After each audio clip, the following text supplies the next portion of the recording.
Welcome to TerraSavage, where ancient secrets are unearthed from rock and sand, where predators that went extinct tens of millions of years ago come alive through each fossil. Have you ever imagined a world without green trees, without animals, without even the sound of crashing waves? Only ice? Sheets of ice hundreds of meters thick covered the oceans, turning Earth into a planet of silence so chilling it was terrifying. This was not fiction, but history 717 million years ago. The Sturtian glaciation, an event that nearly wiped out all life. Yet paradoxically, it was precisely that ultimate cold that paved the way for the greatest evolutionary explosion, the Cambrian.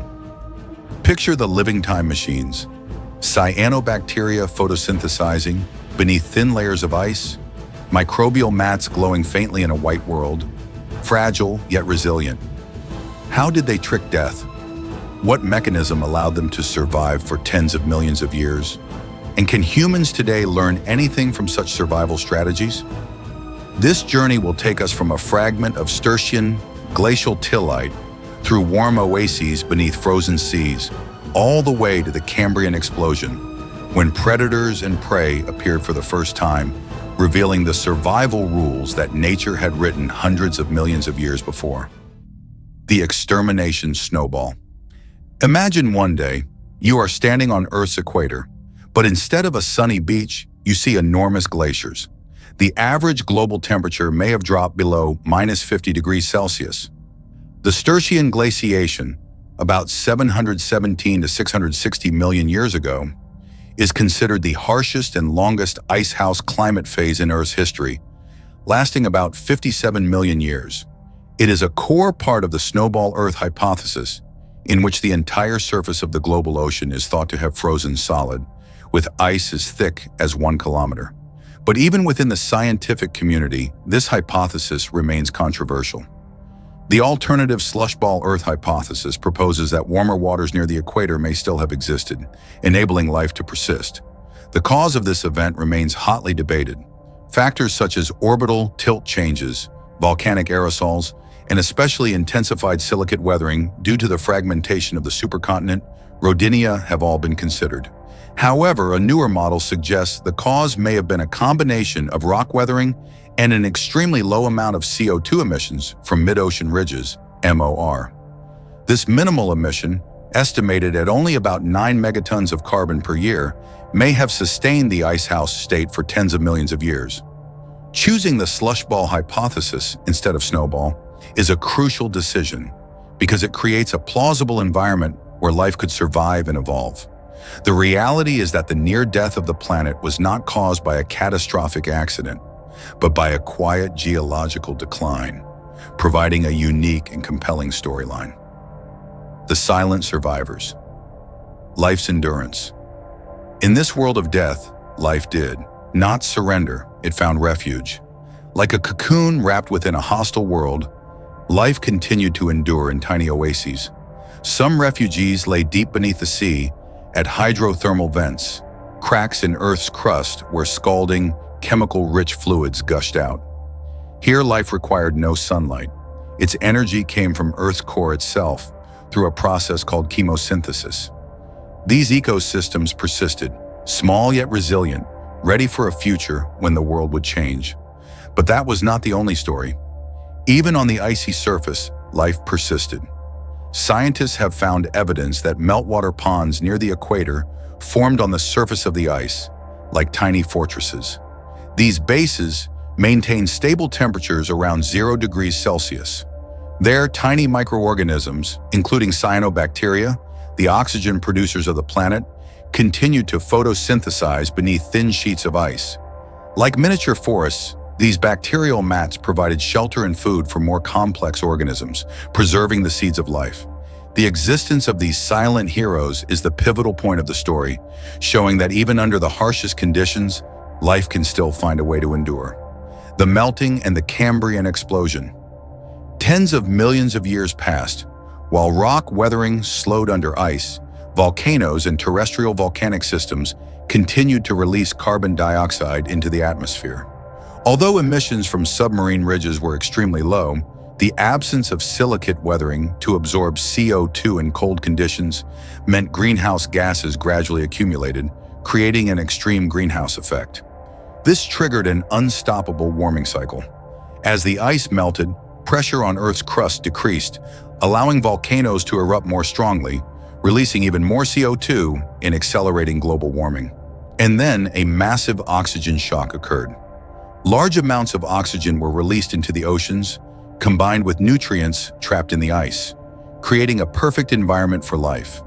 Cyanobacteria, the oxygen machines that had survived, exploded in growth in this nutrient-rich world. Recent studies show that even small but crucial increases in atmospheric and shallow water oxygen crossed critical ecological thresholds and directly triggered the explosion of complex life. This occurred in shallow coastal seas, where most life existed. Suddenly, after tens of millions of years suffocating under ice, the planet could breathe again. This story, strangely enough, is told in ancient human legends. In Norse mythology, there is the story of Ragnarok, the end of the gods in the world. It begins with Fimbul winter, a terrible winter that lasts 3 years without a single summer day. An eternal night falls, and the sun, moon, and stars disappear, just as the cold has swallowed our snowy earth. Then there are terrible earthquakes, the release of monsters that have been imprisoned since the beginning of time, and a final battle between the gods and the giants. The sun goes dark, the earth sinks into the sea, and fire burns in the sky. But that is not the end. From the ocean that has swallowed the world, a new land rises, green and fertile. Life once again broke out, with a man and a woman, Leif and Lifthrasir, surviving to re-establish the human race. Despite their lack of scientific knowledge, our ancestors sensed a profound cosmic truth, that the end could be a beginning, and that after the ultimate cold, a new world would be born. The Cambrian, bringing prehistoric creatures to life. Anomalocaris, the first apex predator of the ocean. Anomalocaris is regarded as the great white shark of its era, the first true apex predator of the Cambrian. With a maximum length up to 51.2 centimeters, it was enormous compared to contemporaneous creatures. It swam by undulating flexible flaps along both sides of its body, functioning as a single fin to maximize efficiency. Its compound eyes on stalks are astonishing. With over 24,000 lenses in each, its vision was 30 times sharper than trilobites, rivaled only by modern dragonflies. However, there is an intriguing scientific debate about how it hunted. For years, it was believed to have used its spiny appendages to crush armored prey like trilobites. But recent studies using computational fluid dynamics, CFD, and finite element analysis, FEA, revealed that its appendages were built for catching soft-bodied, fast prey. These models show that the appendages would likely deform plastically if attempting to crush shells. This discovery doesn't diminish its danger. It makes the story more nuanced. Anomalocaris probably hunted agile, swimming prey in shallow waters. Its presence forced prey, like trilobites, to evolve hard shells as a direct defense against predation, sparking the evolutionary arms race. Trilobites and Opabinia, the supporting cast. Then it happened. Around 541 million years ago, life exploded. The foundation of complex ecosystems was established. This explosion was possible only because of the oxygen-rich environment created after the Sturtian glaciation. In contrast to the swift predator, trilobites were the first armored warriors of the oceans. They were among the earliest complex animals in the fossil record, a shining example of evolutionary success. With calcite exoskeletons divided into 3 parts, they survived for more than 300 million years, with over 22,000 species described. They embody nature's direct response to predation pressure, proof that effective defense ensures long-term survival. Meanwhile, Opabinia was the enigmatic, 5-eyed mystery. One of the most bizarre and captivating Cambrian creatures, it had 5 stalked eyes, a backward-facing mouth, and a flexible proboscis like a vacuum hose ending in a claw. It defies traditional biological classification. Its existence testifies to the explosion of experimental body plans that oxygen-rich environments allowed.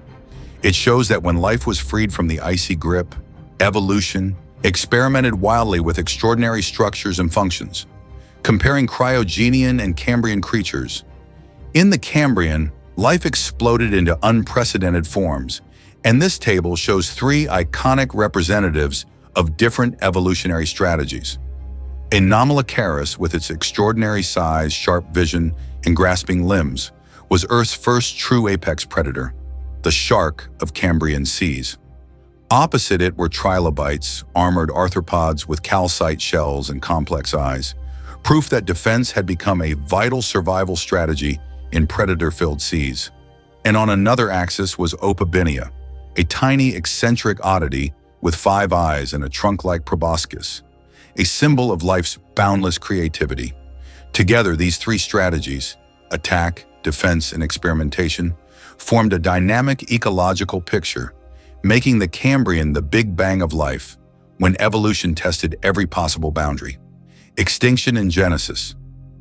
Lessons in survival from Earth, from freezing annihilation to explosive life, from deadly silence to a world full of predator and prey. Earth's history gives us a core lesson. In nature, the end always opens a new beginning. This is not only a scientific truth, but a philosophy of survival. The foundation of survival ethics says that the most basic value is to persist.